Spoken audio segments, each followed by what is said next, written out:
कुछ छोटे छोटे डेफिनेशंस भी जरा देख लेते हैं। क्या था जो शुरुआत में हम लोगों ने डिस्कस किया था, क्लासिकल और स्टैटिस्टिकल प्रोबेबिलिटी। तो सबसे पहले आते हैं क्लासिकल प्रोबेबिलिटी। देख लेना भाई, प्रोबेबिलिटी लिखा है, कुछ और बहुत बड़ा तोप नहीं लिखा। क्या बताया था? क्लासिकल प्रोबेबिलिटी क्या थी? Equal priori probability. क्या था? Equal PRIORI priori probability, equal priori probability. यानी अगर कोई घटना ओमेगा टाइप से हो रही है, okay, means if omega be the total number of outcomes, total number of outcomes, अगर कोई घटना ओमेगा टाइप से हो रही है तो total number of outcomes, then it's classical probability, classical probability P बराबर 1/ओमेगा। मतलब हम इसे एक सिंपल इवेंट मान करके चल रहे हैं। सिंपल इवेंट याद कीजिए, आपको शुरुआत में बताया है इवेंट के टाइप्स में। क्लियर है बात? Means omega be the total number of outcomes, hence it's classical probability. क्या किया है? ऑफ कौन सा इवेंट लिया? Simple event. ओके, अब हम आते हैं दूसरे काम पे। यह तो हुआ हमारा क्लासिकल। एक और था आपका, कौन सी प्रोबेबिलिटी बताया था? Statistical, statistical probability. Statistical probability में सबसे इंपॉर्टेंट बात आपको क्या बताई गई थी? कि यह रिलेटिव फ्रीक्वेंसी को मेजर करता है। It is a measure of relative frequency, relative frequency. याद हुई बात? ठीक है, अब हम एक कंसीडर करते हैं, एग्जाम्पल लेते हैं किसका?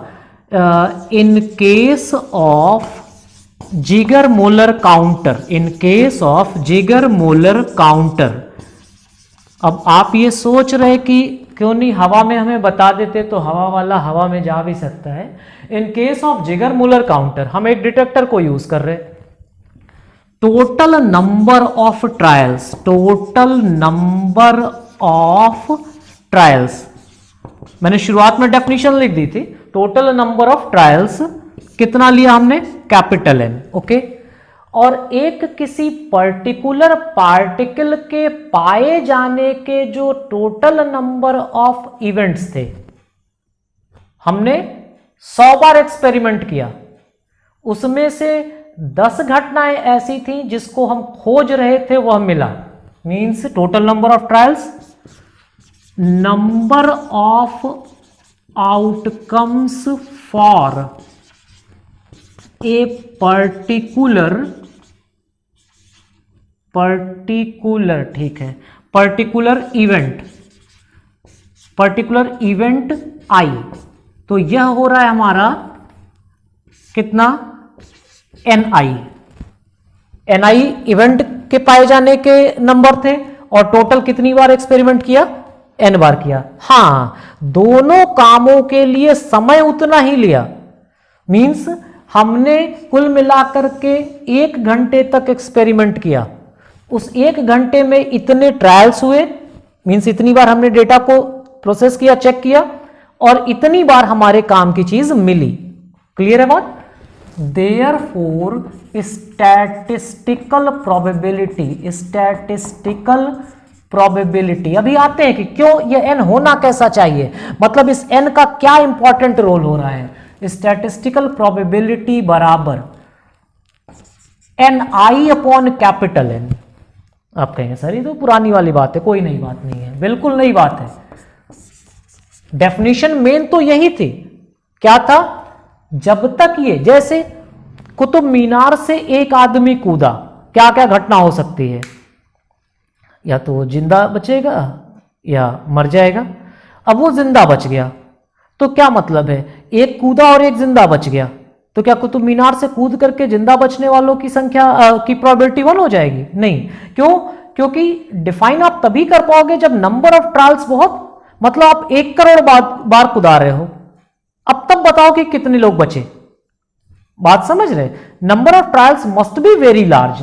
तो लिमिट क्या होनी चाहिए? n tends to infinity. This is the part of your main definition. Okay, क्या नुकसान हो रहा है? आप कहे कि नहीं हम तो 100 बार में ही एक्सपेरिमेंट कर लेंगे, तो 100 बार एक्सपेरिमेंट करने में समस्या क्या आई? For small values of capital N, मतलब अगर आपका ट्रायल जो है वो बहुत ही कम बार हो रहा है, तो for small values of N जो डेटा का फ्लक्चुएशन है वो बहुत ज्यादा होगा। पता चला एक आपने लिया, एक आदमी को कुदाया, जिंदा बच गया, आपने कहा 100%, यानी 1 प्रोबेबिलिटी हुई जिंदा बचने की। अगले कुदाया, मर गया। अब प्रोबेबिलिटी कितनी हो गई? 2 में 1 ना, 1 से 1/2 पे आ गया। बात समझ रहे हैं? ये हुआ क्या? डेटा में फ्लक्चुएशन हुआ। For small values of n there will be large fluctuation. Important बात है ये, fluctuation. There will be large fluctuation in probability of this particular event. क्या याद करना था? इंपॉर्टेंट बात है। For small values of n there will be large fluctuation in P.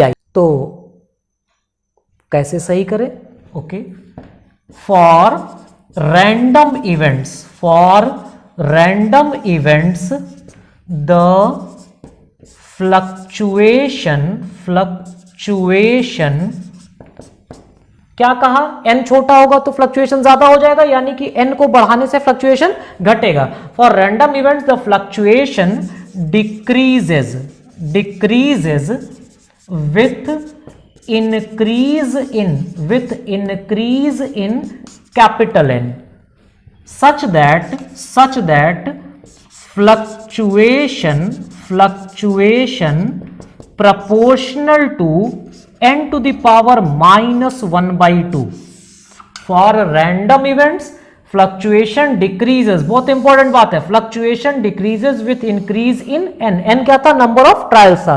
यानी जैसे जैसे हम ट्रायल्स को बढ़ाते जा रहे हैं वैसे वैसे हमारे डेटा की एक्यूरेसी बढ़ती जाएगी, उसमें वेरिएशन बहुत ही कम रह जाएगा। कंप्लीट कर लो इसे।